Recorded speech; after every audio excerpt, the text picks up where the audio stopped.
I think of it this way. When I get to heaven, who's going to come up to me? Yep, and say you helped. Who's going to come up and say, that $10 that you sacrificed on your tithe got me to heaven? You know, somebody from another country. If it hadn't been for that, I may not have heard about Jesus. How can you be so selfish?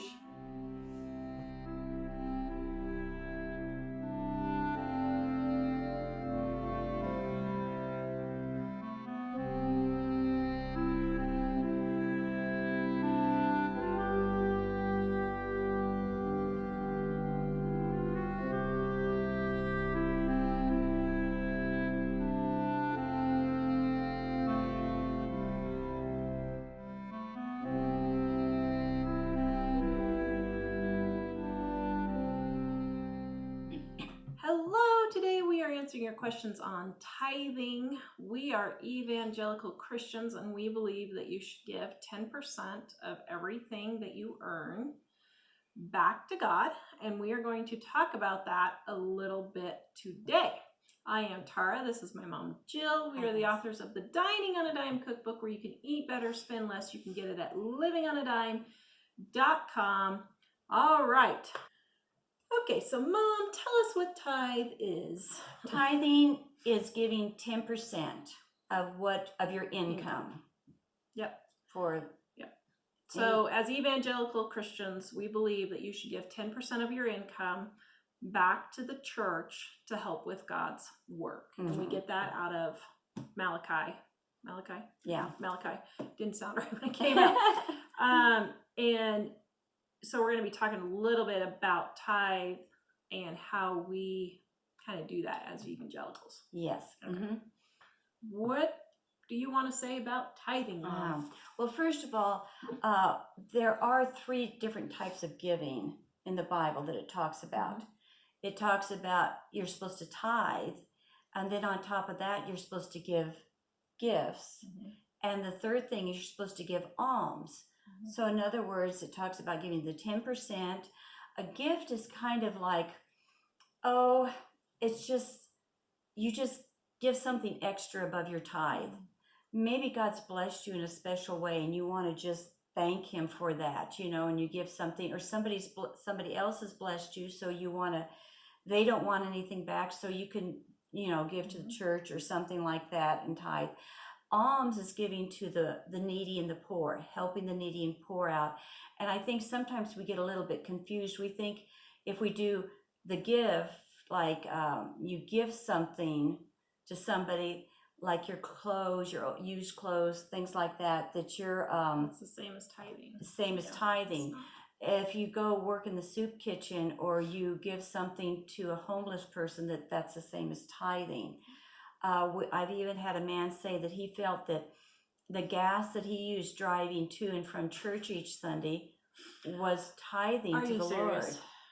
Lord. Oh my goodness. And okay. Yeah, I mean, you need to get a relationship with God, because in those cases like that, one woman, she got very, very angry because she said, I tithed, last week, and I lost my job then a week later. And so we're going to try to discuss some of these things to show you that it's not about the money per se. It's not about, I'm going to tithe because I want to get something back from God. It's about a relationship that you have. There really is something to the saying that says you put your money where your heart is. That is really very, very true. And so if you're dragging your feet, or you're hesitating, or making tons of excuses and reasons why you don't want to give to God, there's a heart issue. And it's a relationship first. You get things straightened out between you and God. Why do you go to church? Is it because you have to, because you think that you're going to get brownie points in heaven or make your way into heaven, so you go to church each Sunday, and then the rest of the week or anything else in the Bible you don't have to do or listen to? So that you've got to really do some soul searching if you're serious about this. I think some people just feel guilty or something. They're feeling convicted. If you're really a Christian, you're feeling convicted, and that's not going to go away until you have a good talk with God and get it straightened until out. you start obeying God. Period. Yeah, that's what's going to happen. You're choosing to obey Him or not obey Him, to trust Him or not trust Him. That's just the bottom line. What it boils down to. Yeah.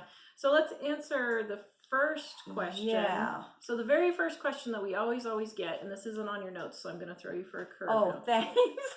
Do you tithe off of the gross or the net? The gross is what everything that comes in, right? Okay. So they want to know, do you tithe off of the gross, which is, let's say you earn $30,000 a year, or the net, which is the $25,000 you get in your paycheck after taxes? Now see, I answer this really simply because my relationship with God is on target here. And that's where I love tithing off the gross. For one thing, we want to make sure we don't give God a penny more than what we should. And why? I love giving to my kids and grandkids. I love them so much. I can't give them enough. I just can't give them enough. Yeah. And I wish I had more that I could give them. I sacrificially give to my kids and grandkids. We need to love God that much that we shouldn't even put a question out like this. But I do off the gross because God blesses me in so many other ways besides just pure money. I mean, somebody will bring a box of tomatoes over from their garden. Somebody will give me a big sack of hand-me-down clothes. That's all stuff that I feel like is part of my earnings that I get. I mean, it's kind of gifts and things, but I feel that He's blessed me in those ways. So if I do off the gross, that covers everything that He's blessed me with. Does that make sense? Yeah. I remember when the first I ever started tithing, I'll give you a little bit of my testimony, was I got a quarter. I was about 6 years old and I got a quarter. And the first thing my mom did when she gave me my first quarter for allowance, she said, now you always tithe 10% to God. And I said, well, how much is 10% of 25 cents? And she said, well, it's 2.5 cents. So here my 6-year-old mind's like, well, I can't give 2.5 cents. There's no half cent. And she said, always give Him 3 cents. Always put it up, because of so many things you've overlooked that you don't know about. Just round it up. I love rounding up. I mean, if my tithe comes out to $175 that month, I'm not going to say I'm going to do it down to the penny. I'm going to give $200 and just round it up evenly. This is what I call having a generous, loving heart towards God. And He doesn't need your money. He doesn't need your money. But what this does is He wants us to tithe because it teaches us self-discipline. Do you know how much self-discipline you'll get in taking care of your money and being a wise steward of your money once you start tithing? Because He knows that teaches us self-discipline. And it teaches us so many other types of lessons, like test us in times of there were times I barely had enough money to put food on the table. But with the money that did come in, I gave my 10%. It was like a slight test of God saying, are you going to trust me? And I'm saying, yeah, I'm going to trust you. Here's my tithe. I totally trust you that you're going to make sure all my needs are met this month for me. It's a testing. Do you pass that test, or do you keep failing it? Are you willing to trust God and obey Him totally? And because you can't move to the next level, you can't grow in your relationship. You will get absolutely nowhere in your life if you don't make up your mind, I'm going to trust Him and I'm going to obey Him. So we get this question a lot. Go that one. And aren't we supposed to take care of our own household first? This sounds very noble. So they get this from 1 Timothy 5:8. Yes. 1 Timothy 5:8 is what they're quoting. And it's talking about taking care of those. You want to? Here, I got my tag. I shall read it. Wow. So we don't Got my have special. any. Okay, 1 Timothy 5:8 says, "But those who won't take care of their relatives, especially those in their own household, have denied the true faith. Such people are worse than unbelievers." What happens a lot of times when we study the scripture or we take things out of the scripture is that we take it out of the context. And you can't do that. You can't just pick one little verse out. You can't take one little line out of the Bible, and then you've got to read the whole chapter, sometimes even the whole book that it's in, to understand, to get the right meaning of what it's really talking about. It would be like reading a recipe, let's say, and the recipe says, you read the list of ingredients, and it says yeast and flour and egg, and you just throw all that into, you're making bread, and it calls for yeast, flour, and egg or milk and milk. You can't just read the ingredients and toss them all together and stick them in a pan then. Mix them up and stick them in a pan and expect the bread to do what it's supposed to do. You have to go through, follow the instructions. Mm-hmm. There's more to it than just the couple of listed ingredients. And often we do the Bible, we just pull little things out, mm-hmm. like that we want to read, and we don't want to, and we're in a hurry, and we want to just, and it causes us to make excuses. It gives us a reason for not doing something. Comfortable for us. Yeah. Yeah. We love going in there and picking, like an eye for an eye and a tooth for a tooth. Many, many years ago in the 1800s, there was a whole segment of the population in the U.S. that believed an eye for an eye and a tooth for a tooth, and that you should actually go out and poke somebody's eye out if they poked your eye out. That, if you read in the whole context of the chapter, the whole context of overall the Bible, the whole thing, good and well that's not what God meant. Not at all. And you can pick any sin that we have in our life. You can go in and justify it. You can justify it with a verse out of the Bible if you pull it out of the context, where it's at. Mm-hmm. So be very careful. What this verse is talking about is you're supposed to take care of the widows in your family. Mm-hmm. You're supposed to make sure you're not lazy, you're getting up, and you're working hard providing for your family. It has absolutely nothing in the whole world to do with tithe. Mm-hmm. Nothing. So you can't even go anywhere near that verse and use it concerning tithe. But basically what it amounts to is it's chastising lazy men and young men for not caring for their older women who have lost their husbands. And so you can't do the same. You can't do it like that. Now, one thing,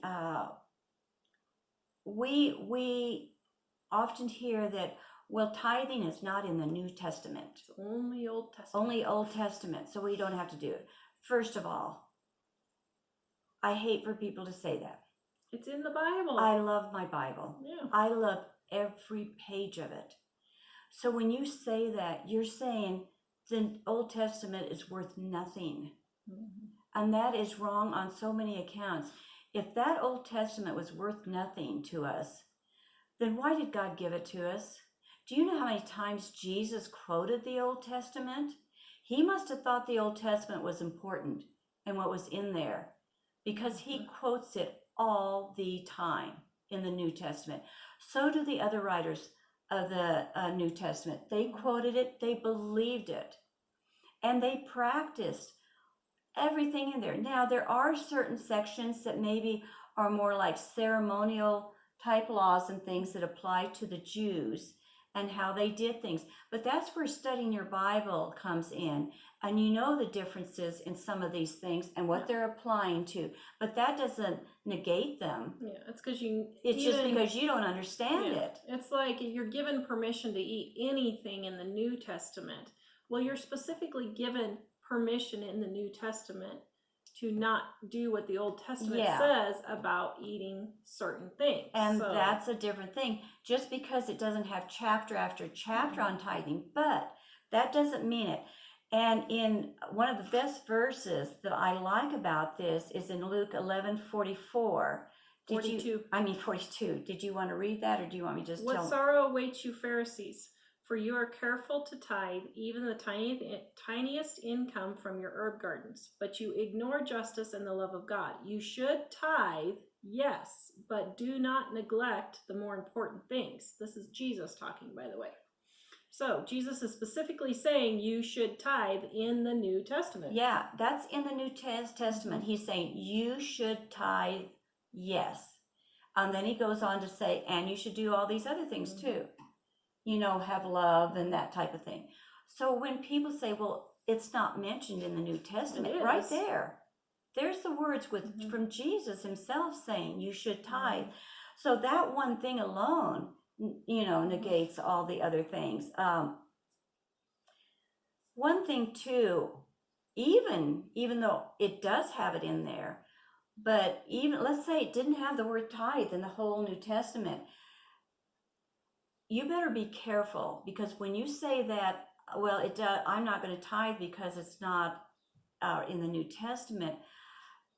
There are some things I would rather tithe the 10% that they mention in the Old Testament, and as we saw in the New still, but in the Old Testament, because over and over again in the New Testament, it says we are to give, and Jesus says this constantly, we are to give sacrificially. Do you know what that means? That's way above 10%. Sacrificially is giving up everything. Yeah. They went, the first church, the earliest church, they gave everything. So what do you want to do? You want to go with the Old Testament and give 10%, or the New Testament and give everything? And he even goes on the widow's mite, the story of the widow's mite. I don't know if you want to read it or not necessarily, but in there on the widow's mite, Jesus, he was fascinated. And these things were really important for him to mention this type of thing. And the Pharisees were going, they had these big horns, like a horn, like a big tuba or type thing. And they were metal, and you would throw your tithes in there and it would swirl down and make loud noise. So the Pharisees would take coins instead of, the smaller the coin, it sounded like more was going in. And they wanted to make a big impression for everybody to hear how much they were throwing in, the Pharisees did, into these big horns to show what tithe they're giving. And they were really puffed up about it. And then this little widow's mite, Jesus was standing across watching the Pharisees do this. And then he watched this widow walk up, and she had two little tiny, like almost the smallest coins you could have. And she gently put those little coins in there.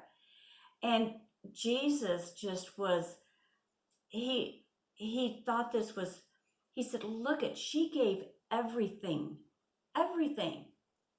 And the Pharisees just gave. Mark 12:41, if you guys are wondering. Yeah, Mark 12:41. And he said, look what she gave. Once again, the sacrificial, you give everything. Are you guys willing to do that? I mean, if you're having trouble fumbling around with 10%, I can't even. What would you do if God asked you to give 95%? Yeah. Because let me tell you, a majority of Americans could do that and still live quite well. Yeah, they could. They really could. And you know what breaks my heart is people give more sometimes in 1 week's time on tips. Tips when they go out to eat. They give more to the waitress for tips than they do to God that week, which is very, very sad. Yep. And so, or they pay more for booze, or they pay more for entertainment. Yeah. Oh, look how much money you give Their for car, cable and stuff like that. Yeah, going to buy that new outfit, but you don't have the money to tithe. Okay, so the next question we get is, should I tithe if I'm in debt, or if I can't afford it? Those are kind of two questions. So we'll start with, should I tithe if I'm in debt? Yes. Period. You tithe. It's kind of like saying, okay, let's put it this way. I'm in debt, so should I give my kids a gift for their birthday? I'm in debt, should I, give my wife a gift? Yeah. Or should I do this or that? You don't question other things when you're in debt. You just automatically keep doing that stuff. You don't deny yourself or your family things when you're in debt, usually. How many people do you know do that, really? I mean, if you're trying to get out of debt, you give up a lot of stuff, but you don't just usually totally deny everything. And so why should you stop obeying God because you did something because you disobeyed wrong him by getting into debt? Yeah. And by disobeying him again isn't going to make that right. It's like doing no two wrongs make a right type of thing. And so yes, you still, when you're in debt, you give your 10% no matter what. Yeah. So then the other question is, what if I don't have the money to tithe? Well, you don't have the money not to tithe. Well, okay, if you get $10 in for working that week, you get $10. You take $1 of it and tithe it. I mean, I've never known anybody not, We were earning $6 an hour and we tithe. Mom was earning $500 a month and she tithed. What do you consider, what if I don't have enough money? Yeah. What do you consider not having enough money? Do you mean you pay all your bills and you don't have anything left? No, because the tithe should come off the top. And what you're going to do is you're going to pay the tithe, and then you're going to say, oh dear, what if I don't have money to pay the water bill? But not God. And one thing, I think I'd like to go ahead and... Yeah, just go into the motives then. Well, yeah, I was going to say, one thing before I do the motives. If you're in debt and you're not tithing, I can almost guarantee you won't get out of debt, probably. Yep. Because you do not have the self-discipline to tithe, you're not going to have the discipline to pay off your debt. So I wanted to say that first, because you can't, that's why I said at the beginning, that God, he's trying to teach us, learn us to be wise stewards of our money. If you're in debt, you have not been a wise steward. If you don't pay your tithe, paying your tithes teaches you to be a wise steward and the self-discipline. Now, okay, some of them, we talked a little bit at the beginning about having the right heart and doing this. That goes along with motives. You need to have a good relationship with God. If you do this because you've got to do this, or if you do this because I demand God to give me something back, and the only reason you're doing that is because of that. It is wrong on so many levels. I got a comment from a woman. We did a thing on tithing one time, and it's on our website if you want to see it. I can link it. Yeah. And she made a comment to me. She said she was so angry and upset. She said, I tithed this week like you told me to. And she said, I lost my job. Okay, first of all, number one, I don't think she was doing it with the right motives at all. Can you guys even understand that? Can you tell that her heart was not doing it right? That means her relationship was not right with God. She wanted something, and she only had a relationship. How would you like it if your husband or wife only married you for everything that you could give them and nothing more? How would you feel that they married you for your money only and that they weren't going to give you one thing back? That's why I married Mike, for his good looks. For his good looks. He didn't have any money, so he didn't have to worry about it. But how would you feel like that? And that's what we do to God all the time. You want God to give you everything. You just want to sit there and let him pile it on, send you to heaven, let his son die on the cross. I mean, look what he's already done for you, letting his son die on the cross for you. And you're quibbling about 10%? I'm sorry. You have got to think about this.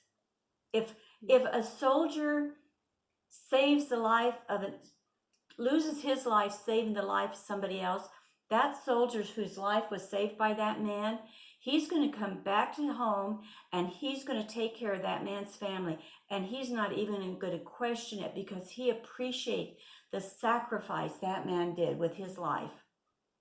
And he's going to deal with his wife and his children and take care of them for the rest of their lives because it means so much to him what he did. You ask any soldier that, and they'll tell you that. And look what God did. And we won't even do 10%. Pretty selfish. I mean, and this woman's hollering because she lost a job. Now, part of the problem, besides not having the right motive, sometimes we have sinned and we have to live with the consequences of those sins. Yes, we live under grace and God forgives us when we ask for forgiveness.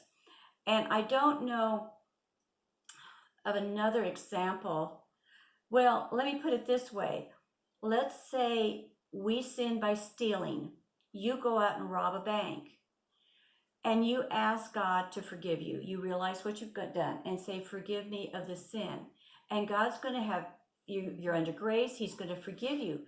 But that doesn't mean that you aren't going to have to serve a time in prison for what you did. That's the consequences of that sin.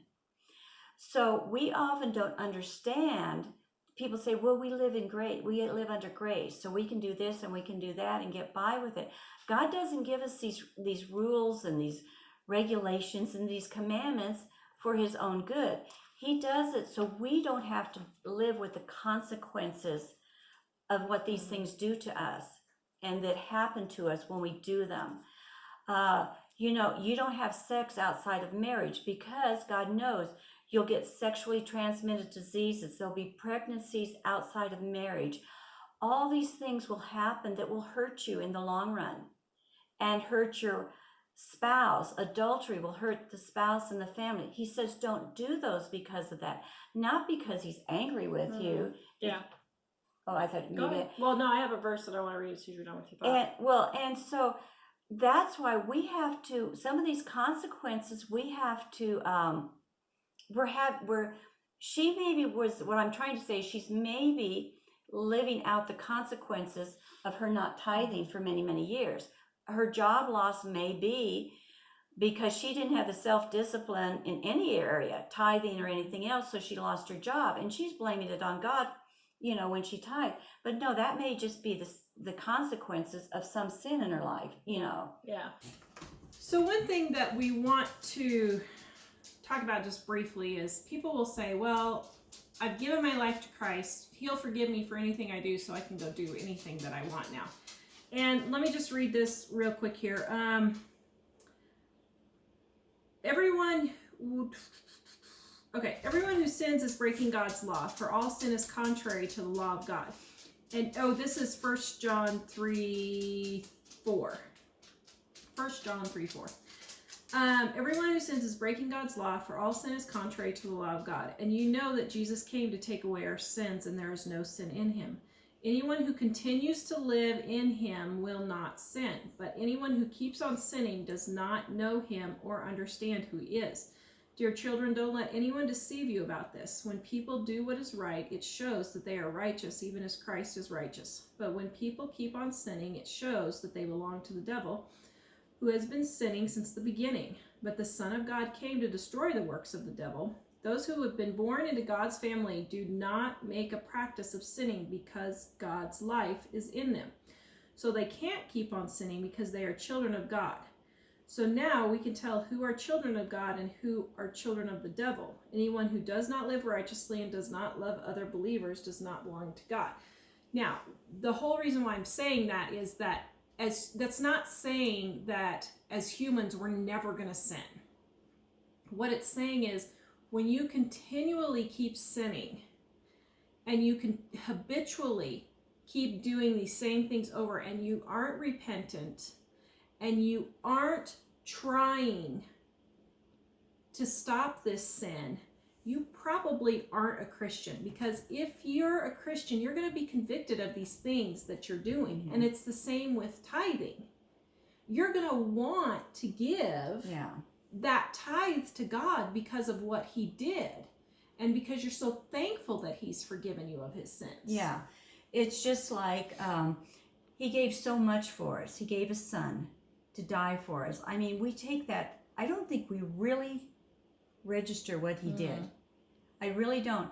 Even in the human realm, if a soldier saves another man, gives his life saving somebody else's life, that soldier comes back from war and he's going to take care of that man's family that gave his life for him so he could live. He's going to take care of their family. That means so much to him, and he doesn't care what he has to give up or sacrifice in order to take care of that family, because on a human level of love, God did so much more for us even, and we don't even want to give 10%. Yeah. You know, we just don't have it. He did so much. I can't even fathom. What if your husband or wife did things for you constantly and you never ever appreciated it or showed any appreciation, or they'd ask you, okay, say they did all kinds of stuff for you all day long, and your husband finally says, would you mind getting me a glass of tea? That's the only thing he's asked for all day. And you say, well, why should I? You've got 2 legs. Come on. He gave you all day long, working for you, helping, doing things for you on some level, and you didn't do anything for him all day, and he asked for a glass of iced tea. Really? But that's the way we treat God. You know, he asked for 10%, and once again, he's not doing it for his sake. Even in that, he's doing it for us. Yeah. He's not doing it for that, or He doesn't need the money. He's just seeing how much you actually love him. Yeah. And he knows that you'll grow, how much you'll grow and learn from doing it. And you're never going to get money until you give money. Yeah. That sounds crazy, but if you hold on to your money so incredibly tight that you never give any of it away, you're never gonna have it. Well, that's another interesting thing. You talk to somebody who not just tithes, but tithes gives beyond their tithe. They will tell you they can't. Once you start, you can't stop giving. You see what's happening in your own heart and your own life. It's so exciting and so wonderful. You just want to give more, and the more you give, it says it'll be given to you, pressed down, and running over. So you can't outgive God. And those people will say, I just want to give more, and they give more and more. Do you know I give way more than tithe. I think Tara and I do too. And we can't stop ourselves. And the more we tithe, it's like it's not God's giving us money for giving him money. It's just that it's just like it's a cycle somehow, and I can't quite describe what it happens, but you want to give more. Yeah. And I have to control myself, and this is a good thing you need to do. You can't just give to anything and everything, without thinking. This goes part of the self-discipline and learning how to control your money and being a wise steward. I'll see something or hear of some need of some sort, and it's something extra. Usually it's like this is gifts or alms. And I'll pray about it. And I said, okay, I don't have this set amount of money, God. If you want me to give and help out here, then let me know. Show me. It won't leave my heart. Another week goes by and I'm still thinking about this. And you know what always happens? Always, if I'm supposed to give to that, I'll get a check in the mail. Something unusual comes up for the exact amount of money. And so I immediately take that, and I know that I'm supposed to give that. That's above my tithe. That's even above my tithe. Yeah. Well, for us, one thing, we had felt like we were supposed to do this one particular giving. And I've talked about it on the show before, so I'm not going to say specifically what it is. But we felt like we were supposed to do this one particular type of giving, and we did. And it went way beyond what we had thought it would be. It cost us a lot more than we thought it would be. And we were like, oh, wow, okay, we have to do this, but we weren't expecting it to cost quite this much. And what are we going to do? And this happened in January or early February 2020. And 2 weeks later, in March 2020, COVID-19 hit, and our videos went crazy, and all the money was right there that we needed to pay for it. Mm-hmm. And so sometimes you do things. Now, normally we don't give unless we actually have the money in hand. This was kind of a, without going into details, this was kind of a freak situation where we didn't realize how much it was going to cost us ahead of time.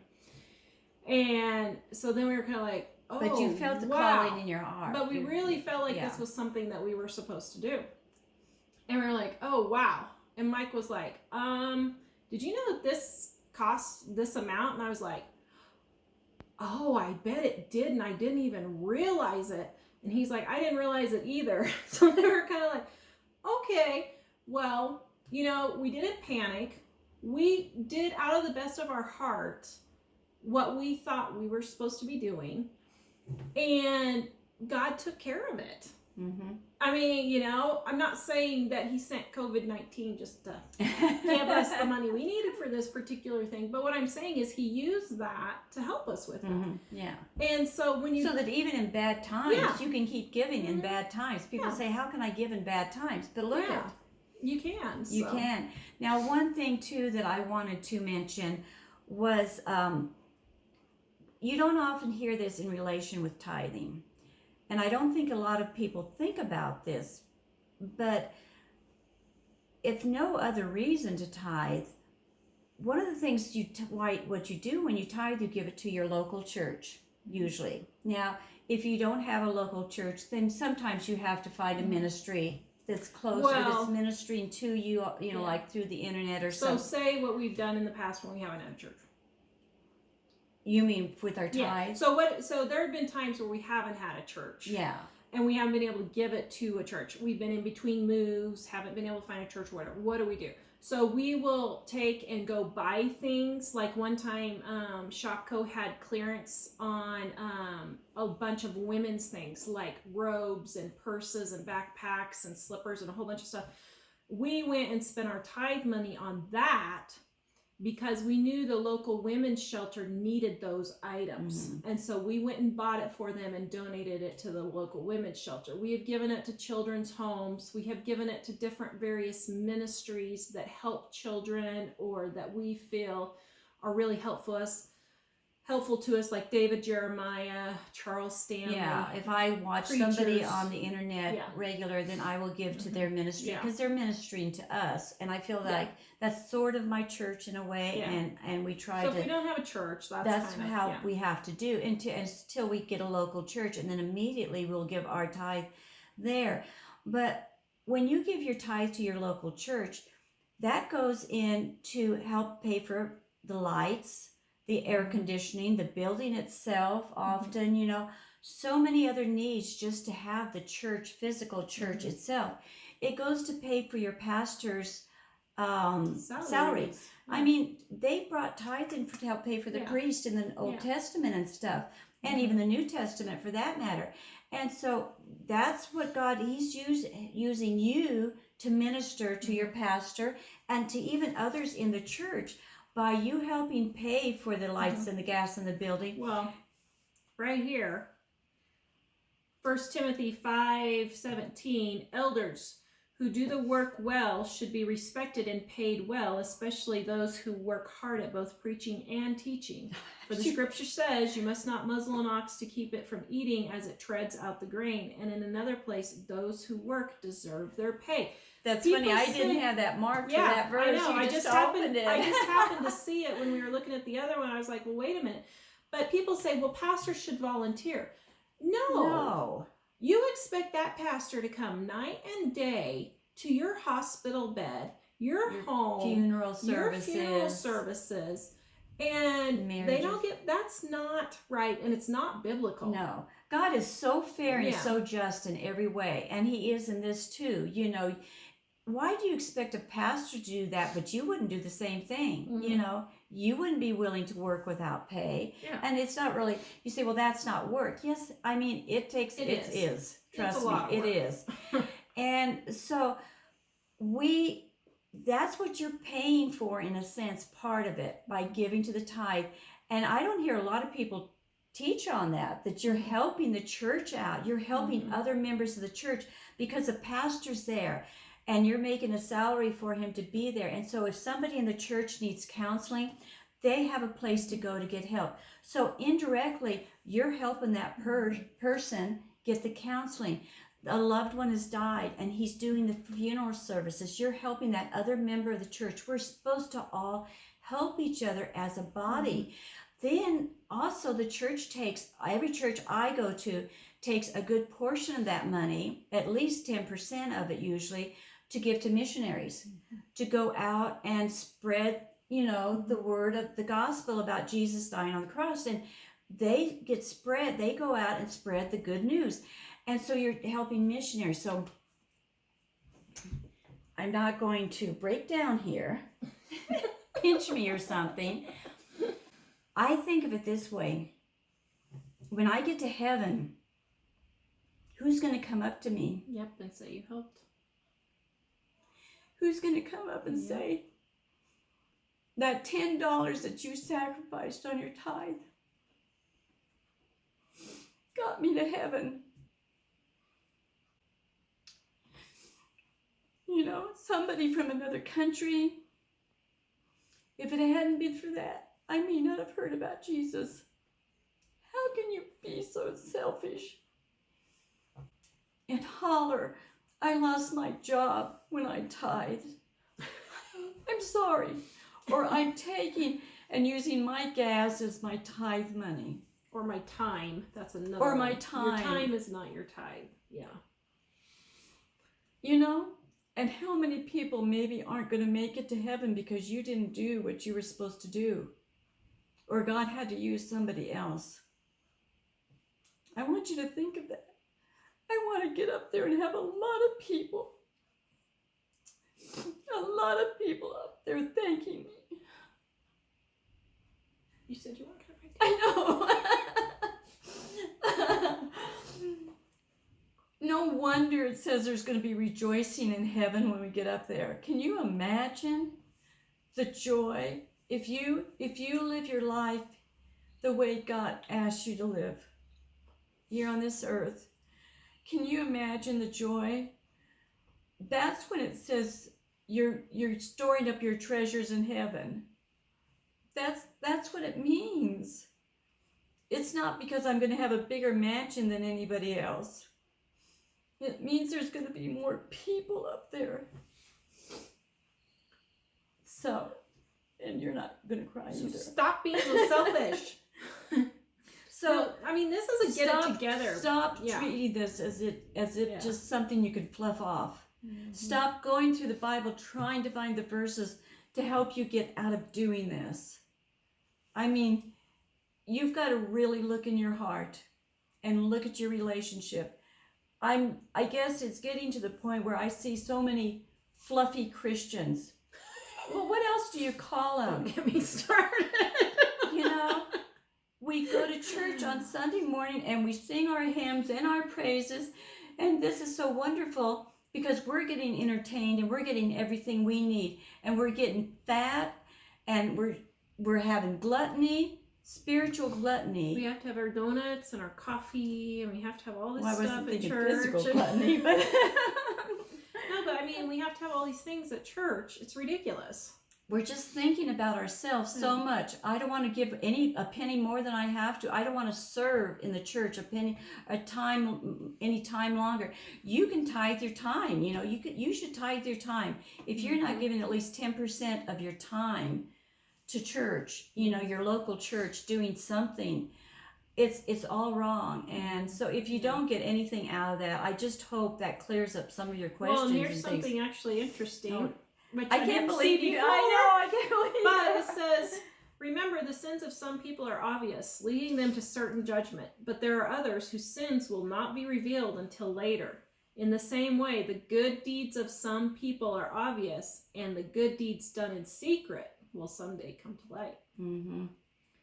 Meaning it's not going to come to light until you're in heaven. You're in heaven. You won't know what that tithe did until you get to heaven. And you may say, well, what if I don't agree with my pastor and the way they're spending money at my church? Well, there are if you're in a good biblical Bible-based church, they will have elders overseeing the pastor, and they will have deacons that are helping the elders, and there will be people in accountability that the pastor is accountable to for that.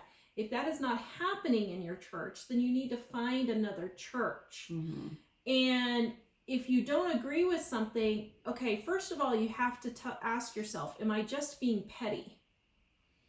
You know, you may not agree with them spending $5,000 on VBS or whatever. That's fine, but is it really that big of a problem? Now, if the pastor is taking money and using it for other things that aren't for the church, aren't biblical, that kind of thing, like he's getting a new car or a new townhome or whatever outside of his salary, then you need to start talking to your elders. If that doesn't work, then you may need to go and find another church, because there are bad churches out there. And if they're always asking for money, there's a problem. Your church should not be asking for money all the time. And I'm not just talking about just saying we're passing the offering plate right now. I'm talking about when sermon after sermon is continually about giving money to the church, there's a problem. So you need to go find a different church then, if that's the case. And in some cases, if maybe you don't even know about it, but if things do happen like that, they're responsible to God. Yeah. That doesn't give you a reason not to do what you're supposed to do. If you tithe and it's not being used the right way, you did what you were supposed to do. And God will honor that. It doesn't matter. You let God take care of them and deal with it.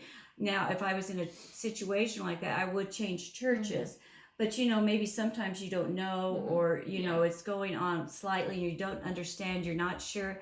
You keep tithing and God he'll straighten it out. He's not going to, you're not the judge and jury of that. I mean, you do your thing, and then God will take care of what other people are doing. So. But at the same time, it's not wrong for a church to talk about tithing and giving to the church. Because there's a lot of people that say, well, all churches do is talk about money. Okay, if you go to, let's say, 10 church services in that particular church, and 6 or 8 of those sermons, and they're not doing a series on tithing, but 6 or 8 of those are talking about tithing, there's probably a problem at that church. Now, if you go to a church and out of 10 or so sermons, they talk about once or twice talk about giving, that's not the same by any stretch of the imagination. But I'll tell you, we've been going to our church for 6 years. Our church is always in the green. We don't have a deficit. We always have the funds. And I don't remember in the 6 years that we've been at this church them ever speaking once about tithing. And they pass the offering plate and they say, this is what we use to run things. But they don't just sit and have and one thing too, people don't realize, they say the preacher's always talking about money, but a huge amount of the Bible talks about money. I mean, it really is. I actually think pastors are wrong for not talking more about because it's in there a lot, and so don't get hung up on that. You know, but you can tell, like if the church is in debt all the time and they're talking about money, there's something not quite right. With that. Yeah, so there's something wrong. So, okay, was that the last of our... I think that's most of our questions that we had. We're going to brace ourselves for the comments. Yep. Because I know they're going to be good. Yep. And here's the thing, guys. If you need a Bible, we give away Bibles to anyone who needs one. We ask one per person, please. But you can go to the description below, and our contact link to do that is in the description below to receive a Bible if you would like to. Or if you have any other questions, please leave them in the comments below and we will try to answer them, and maybe do another, if we get enough of the same question, we'll maybe do another video on it. And please visit us at livingonadime.com, and we will see you guys next time. Bye-bye.